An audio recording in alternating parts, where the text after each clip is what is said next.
I got one more song before I get out of here. To calm you down a bit. You know, something nice and tranquil. Let's get it.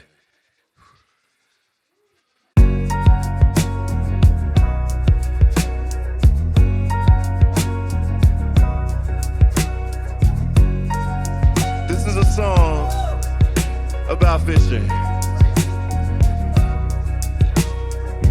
The mud in my fingers had dried to a crust.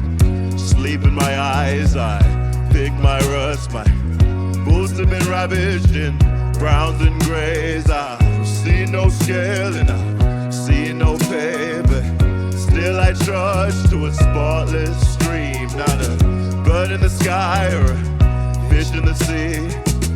To dwell in these waters is a foolish way. To believe one night that I'll win the day and rise and shine to dawn. I wake to cast my net in a fishless lake.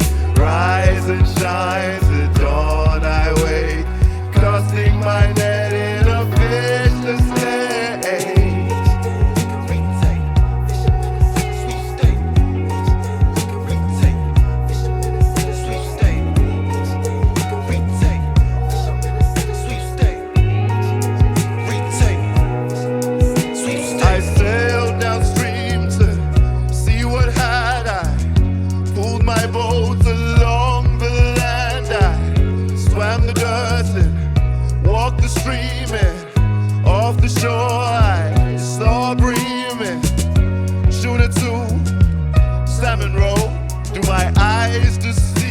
My net had broke, I told my tale to a merchant man. He pitied me $1 and gave me his hand. He said, rise and shine to dawn. I wake to cast my net in a fishless lake. Rise and shine to dawn. I wake, casting my net in a fishless lake.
My name is Genesis Owusu. Thanks for waiting out here for me. Love you all. Thank you. Well, hey, I'm Novena Carmel. And I'm Anthony Valadez. And we are live from Anne's backyard. And today we're joined by an artist that we are incredibly excited about. He is a KCRW Global Beat Australia standout, and his debut album, Smiling with No Teeth, dropped last year, and it found itself on many of the KCRW DJs' top 10 lists, including mine, because it's amazing. We love him because he's bold, he's daring, and he makes music for the curious. Ladies and gentlemen, join us in welcoming Genesis Owusu. Thank you for having me. Appreciate it. Pleasure to be here. Yes, welcome back to LA. I know you said you've been here before, but this is your first time performing in Los Angeles on your North American tour, and your show at the Roxy was sold out, right? Yeah, that was insane. Surreal. The energy was electric. I love that. So debut album, first show, sold out. How does it feel to be like so warmly embraced by a land many miles from home? Yeah, no, it's like I said, it's surreal because we released the album last year and I was just over in Australia We still had all the lockdowns and stuff like that. So I was seeing the praise and the accolades from everywhere, but I was seeing it through my phone screen, just like in my bedroom. So to finally be here and to see everyone's beautiful faces in real life, it's just warms my heart. Nice. And speaking of back at home in Australia, I saw that you did maybe like your first live show back, and it was so lit that the floor broke where the audience was, right? In this like iconic venue. Yeah. What was that all about? Yeah, so it was the Enmore Theatre in Sydney. We were two songs into our first show back in 9 months. And I don't know, what else can I say? We just rocked the house. We rocked the house too much. The house was genuinely rocked, and the floor broke. Luckily, no one was hurt. We got all this like The Guardian and all this global press from it. Right. And then 4 days later, we just got to do it again, sold it out again. Oh my God. And now we're here. Did you have to stop the shows 2 songs in and then you got to return? Yeah, Okay. yeah. So we stopped the show 2 songs in. Had to tell everyone to go home. Everyone was like, yeah, that's the best 2 songs of my life. And then, 4 days later, we got everyone back and did the whole show. Did it again. Nice. Take 2. Let's take it back. If I understand correctly, did you write your first rap in the bathroom? Yeah. I have 2 questions. All right. Number 1, why in the bathroom? And number 2, do you remember how that rap went? Ooh, yeah. Okay, so why in the bathroom? The short answer is like, when you get into the shower, sometimes those are just like your best thoughts come out. My favorite singing moments. I wasn't in by the shower, but the long answer to that is my older brother was a producer, and I was very young, and I was just trying to find my own path. So for a long time, I was like, no, I'm not going to do music. I'm not going to do music. But he had like hijacked our family's study, like our computer room, and turned it into his own personal studio. So it was unavoidable. And he was giving me his beats on these like really little ratty MP3 player. And he's like, trust me, you have to write on this. You have to write on this. And I was going to a public bathroom and the beat came on the MP3 player and it just struck. Yeah. It came. How did it go? Oh, yeah, go ahead. Do you remember? I probably remember the first like 2 lines and they're terrible. Yeah, We're here for it. Terrible. No, I don't actually remember it. Okay. But it's still alive on the internet. Oh. It's called Answer Brothers, ANSAH. Oh, I watched Brothers. that. At the golf It's so course. cute. Yeah. I think I was like 13 or No 14 hair. or something like that. No, yeah. Yeah, nice. What you said also, you were like, no, I'm not going to do music. I'm not going to do music. What was that? Why were you not going to do music? I think just from a young age, coming from Ghana to Australia, for a lot of different reasons, I had like adopted the outsider mentality, and I was still trying to figure out what that was from a young age. So earlier on, that kind of adopted into just being like a contrarian and just doing everything because everyone else expected me to do the opposite. Okay. So as my older brother was already making music, everyone's like, oh, you're going to do music? I'm like, nah, I'm going to go be a race car driver or something like that, just something crazy. But they got me eventually. They got you, and you're here. Thank God. So this album, I mean, one of the things that I love about it is that you explore so many different genres, and yet the whole thing sounds really cohesive. Like you make it sound that way. And then on first listen, some of the songs, like Gold Chains or Waiting on Ya, like it's like a bop. And you're just like, hey, I could like cruise down, the highway. And then when you get into the lyrics, there's so much depth to them. And while sonically it could sound like cheery, the lyrics can get really heavy or come from a place of pain. And I noticed that that's like a through line in the album, and curious why that's important to you to create that juxtaposition.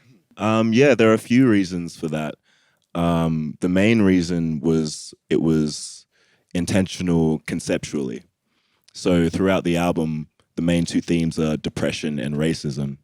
And thankfully, like at this time now, they're both much less stigmatized, and you can talk about them more openly. But when I was growing up, no one wanted to hear that.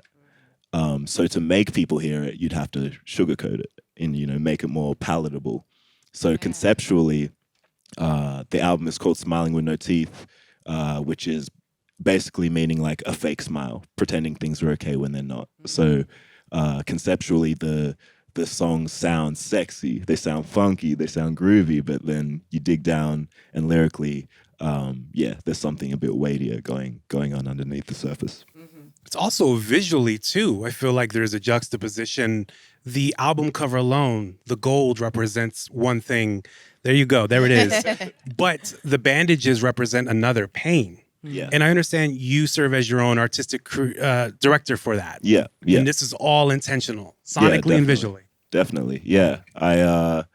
I've always just been a very big like music and art nerd, and I just love when things are like a puzzle, because I feel like that's when things are timeless. You know, you can hear things once and it might be cool that one time, but then, you know, you'll end up getting sick of it eventually. But if it's really timeless, it's like an endless conversation, and you can peel back new meanings on the thousandth listen, you know, and I just want to create art like that. Who are some artists that you see as having music that's timeless? Definitely Kanye.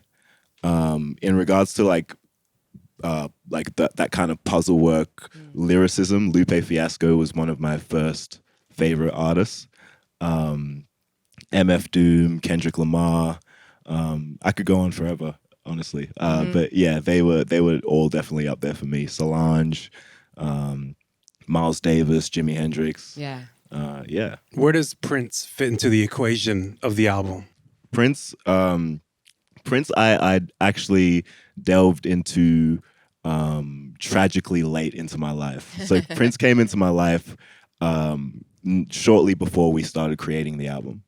And Prince and Talking Heads were the two biggest inspirations for the album. Wow. And I tried to make it so they weren't necessarily too much of an overbearing influence sonically, but an influence attitude-wise. So when we were creating the album and I got stuck in a place, I would be like, what would Prince do in this situation? You know? Yeah. So that was where he came into the fold. Nice. You talk about creating the album, making music. What is your favorite environment to make music in? Are you like a slick, air-conditioned Perrier water, mood lighting studio guy, or like basement, grimy warehouse, let's get dirt on our face? Yeah, no, the album was essentially made in the basement. The basement. Like, for sure. I feel like great art doesn't come from comfort or like comfortable places, you know? You need that grime. Yeah. You need that edge to it. So we created the album. Musically speaking, the foundations of the album were created in 6 days. Wow. Me and the band were jamming for we had 2 sessions, 3 days each. And we were jamming for like 10 hours a day in this really small, cramped studio, sweltering heat. Yeah, it was insane. And that was the first time I'd even met the band as well. So it was uncomfortable on a lot of different levels. But wow. It made for some great art, and we became great friends afterwards. Wow. It's crazy too, because art can be a reaction to things that are happening. And in 1992, overlooking us right here, we're looking at the beautiful LA skyline. There were clouds of black smoke when the officers who beat Rodney King were acquitted. And Ice Cube put out 2 records. And a lot of folks were saying, why are you saying all these negative things? And his reaction was, this is a reaction to what's been happening. And I understand with your album, there's a misconception. Folks think that you wrote this as a reaction to things that were happening, but you were actually, they called you a prophet. But in reality, this was before all this went down with the George Floyd. Yeah. I was writing, we were in the last stages of creating the album when all the George Floyd stuff was happening. And I remember being in the studio rapping about pretty much like word for word the exact things that were happening in a lot of different tracks that didn't make it on and tracks that did.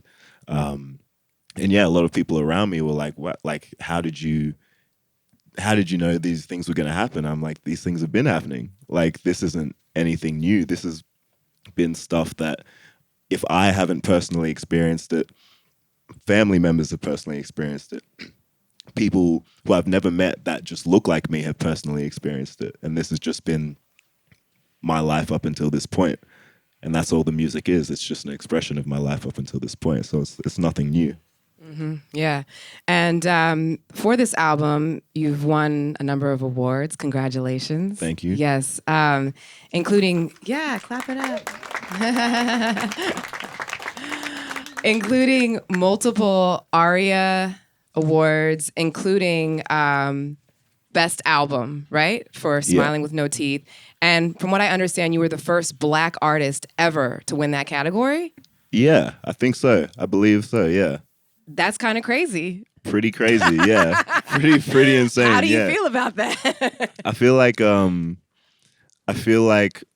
for those who don't know, the ARIAs are like the Australia's equivalent to like the Grammys.